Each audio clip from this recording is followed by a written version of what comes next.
Hello everybody, my name is Kyle Kalk and welcome to my Project 2 video review.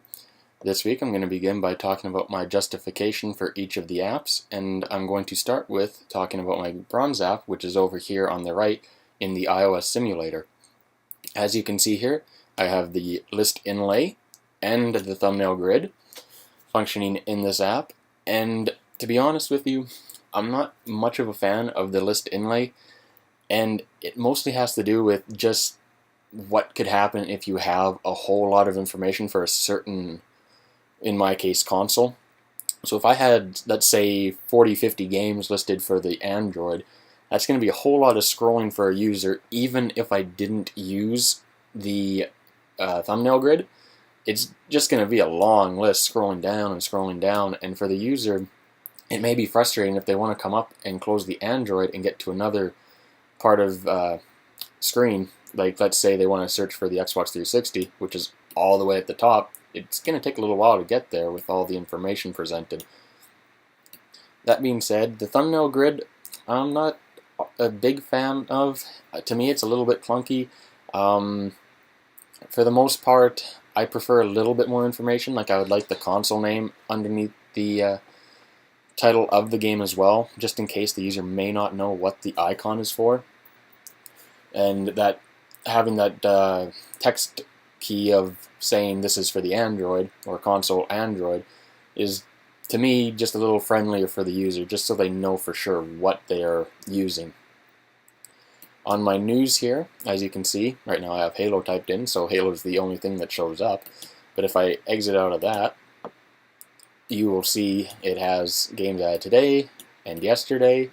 And the reason I included a search on here is because if you added 30 or 40 games in one day, if you just got the app and are adding all your games, you might find it nice to be able to quickly search through and find one game in particular that you added, which, as you can see, I typed in board and Borderlands comes up.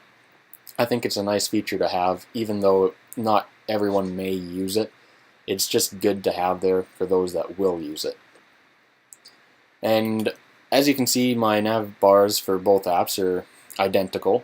They have the home, info, and news. I think both have a good understanding of what the user can expect if they click on that link. The news, I actually was first going to actually have, say, release dates that have been announced from different game makers, but in the end I have decided, at least for now, just to use the games the user added that day and previously.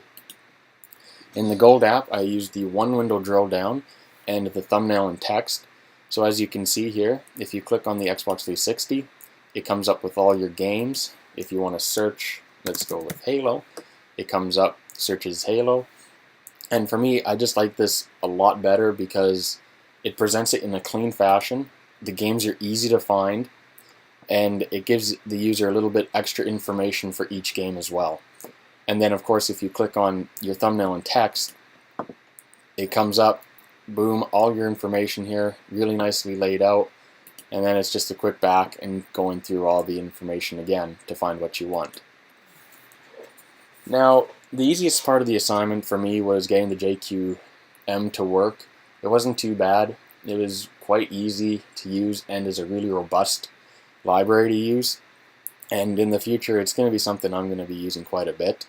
And that being said, the research was also using the JQM website, which has one of the greatest documentations I have ever seen for almost anything.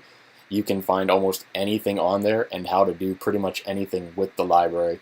So if you haven't checked it out completely yet, I fully recommend that you do.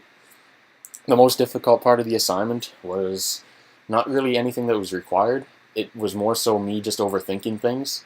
And that was a really bad thing because it really could have hurt me. But thankfully, it led right into my aha moment of not being afraid to ask questions if you have them, which is something everyone should do. It's better to ask and get an answer than just think, well, this is what I have to do, and frustrate yourself and maybe not even getting the assignment completed.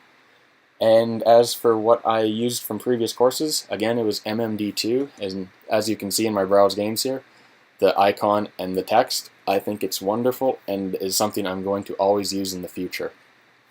Thank you very much, and good luck in week 2.